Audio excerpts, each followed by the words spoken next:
औज़ुबिल्लाहिमिनश्शैतानिर्रजीम बिस्मिल्लाहिर्रहमानिर्रहीम। बेटा मैं मोहम्मद आमिर अली फ्रेंड्स स्कूल से आपके लिए एक नए टॉपिक के साथ फिजिक्स के स्क्रू गेज। स्क्रू गेज बेटा लेंथ मेजरिंग इंस्ट्रूमेंट है और ये मिलीमीटर के 100वें हिस्से तक की पैमाइश बआसानी कर सकता है। 0.1 mm या सेंटीमीटर के 1000वें हिस्से तक की पैमाइश कर सकता है। स्क्रू गेज लंबाई या मोटाई की पैमाइश का ऐसा आला है बेटा जो मिलीमीटर के 100वें हिस्से तक यानी 0.01 mm तक या 0.001 cm इट्स मीन मिलीमीटर के 100वें हिस्से और सेंटीमीटर के 1000वें हिस्से तक की सही पैमाइश कर सकता है। अब इसकी कंस्ट्रक्शन की तरफ अगर हम चले तो बेटा कंस्ट्रक्शन में हमें ये देख लें, एक यू शक्ल का मेटालिक फ्रेम नजर आ रहा है, धाती फ्रेम यू शक्ल का। इसके अंदर अगर आप लोग देखें लेफ्ट हैंड साइड पर आपको एक धाती स्टड नजर आ रहा है, मेटालिक स्टड नजर आ रहा है। बेसिकली हम कह सकते हैं ये इसका फिक्स जा है। और दूसरी तरफ आपको एक स्पेंडल नजर आ रहा है। यह स्पेंडल स्लीव के अंदर में से गुजरता है। अब स्लीव बेसिकली मैं इंसर्कल कर रहा हूं, अब देखिएगा स्लीव एक खोखला सिलेंडर है। ये स्लीव ये फिक्स होता है फ्रेम के राइट हैंड साइड पर। चूंकि ये अंदर से खोखला है, ये हॉलो सिलेंडर है, अंदर से खोखला है, खोखले होने की वजह से इसको स्लीव बोला जाता है। अब इसके ऊपर अगर आप लोग गौर करें तो आप लोगों को एक लाइन नजर आ रही होगी। ये लाइन, इस लाइन को कहते हैं इंडेक्स लाइन या हवाले की लाइन। इसके ऊपर जो डिवीजन्स आपको नजर आ रही हैं ये मेन स्केल डिवीजन्स कहलाती हैं और ये मिलीमीटर्स में है। किसमें है बेटा? मिलीमीटर्स में है। अब इसके ऊपर ये थिम्बल मौजूद है और इसके अंदर से थ्रेडेड स्पेंडल गुजरता है जो दूसरी तरफ इधर आपके सामने है। यानी अगर आप लोग स्पेंडल अपना थिम्बल को घुमाएंगे तो स्पेंडल आगे पीछे हरकत करेगा। यानी स्पेंडल और साथ स्लीव ये दोनों बुनियादी तौर पर नट और बोल्ट सिस्टम के तहत काम करते हैं। अब जो अंदर स्पेंडल है, स्पेंडल बुनियादी तौर पर बेटा थ्रेडेड होता है। यानी इस स्पेंडल के ऊपर आपको चूड़ियां सी नजर आएंगी। ये थ्रेडेड होता है, चूड़ीदार होता है। जिस तरह कील है, लकड़ी में ठोकते हैं, उसके वो बिल्कुल साफ सुथरा होता है। उस पर किसी किस्म की कील के ऊपर आपको लाइनें, लकीरें, थ्रेड्स नजर नहीं आती।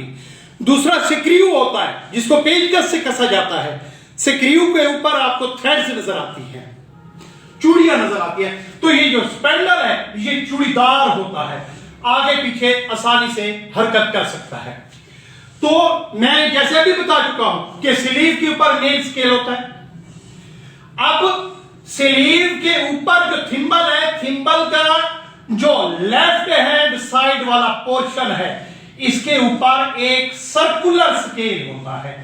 यह गोल होता है पूरा और सर्कुलर स्केल होता है। इस सर्कुलर स्केल की कुल डिवीजन्स 100 होती है। कितने डिवीजन होती है?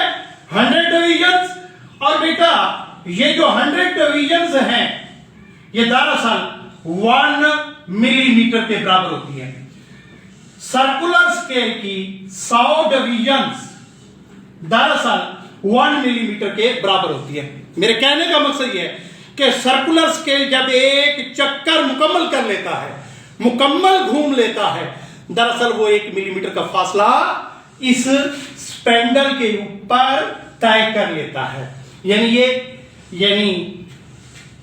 जब एक चक्कर मुकम्मल होता है, मुकम्मल होते ही ये आगे की तरफ मूव करता है और 1 मिलीमीटर का फासला मेन स्केल के ऊपर क्या कर लेता है, तय कर लेता है।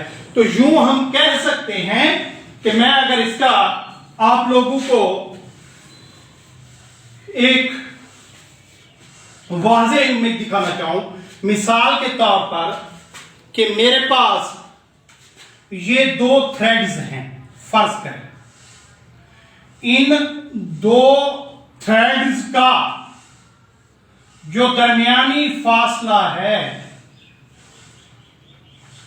एक थ्रेड ये हो गई, एक थ्रेड ये हो गई, इनका दरमियानी फासला 1 मिलीमीटर का है।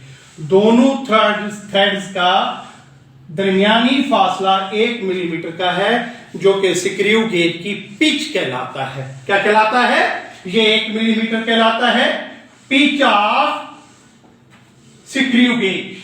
क्या कहलाता है? स्क्रू गेज की पिच कहलाता है। तो रिपीट कर रहा हूं, जैसे ही हम सर्कुलर स्केल को मूव कराते हैं, मूव कराते ही अब ये जो मूव करेगा, इसकी मूवमेंट जो है वो एंटी क्लॉकवाइज होगी। क्या होगी? Anti clockwise. तब ये आगे की तरफ फासला तय करेगा।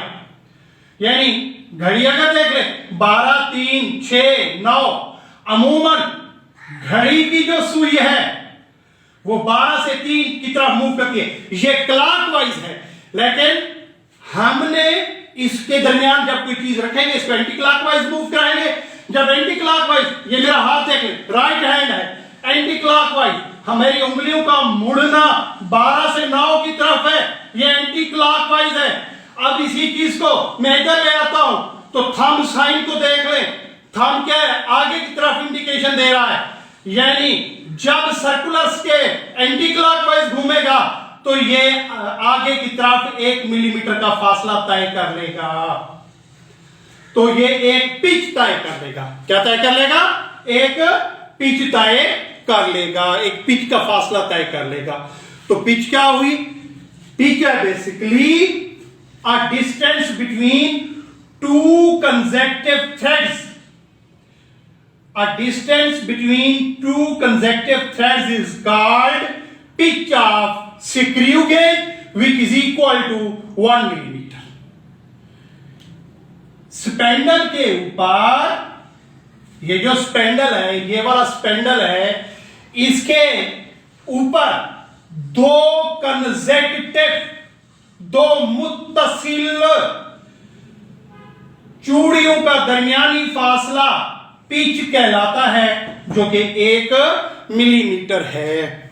इस पिच की मदद से हम इसका लीस्ट काउंट निकालने की कोशिश करते हैं कि लीस्ट काउंट कैसे इसका हम निकाल सकते हैं। देखिएगा कि least count of screw gauge is equal to pitch upon number of circular scale divisions. यानी पिच बटा सर्कुलर स्केल के कुल दर्जे। अभी सर्कुलर स्केल के कुल दर्जे मैं आपको बता चुका हूं, वो 100 है। तो लीस्ट काउंट कैसे निकलेगा? पिच अभी डिस्कस किया है, 1 mm बटा 100। पिच 1 मिलीमीटर है और number of circular scale division 100 है। इस हवाले से जो हमारे पास लीस्ट काउंट आएगा वो आएगा 0.01 मिलीमीटर या 0.001 सेंटीमीटर। तो इसका लीस्ट काउंट 0.01 mm या 0.001 सेंटीमीटर है। बाकी इंशाअल्लाह ताला अज़ीज नेक्स्ट टाइम हम अगले लेक्चर में इसकी जीरो एरर के मुतालिक भी पढ़ेंगे और जीरो एरर के साथ साथ के कैलकुलेशन हम इससे कैसे ले सकते हैं कैलकुलेशन के मुतालिक भी जांचेंगे और परखेंगे। इसके साथ ही इजाजत बेटा, अल्लाह हाफिज।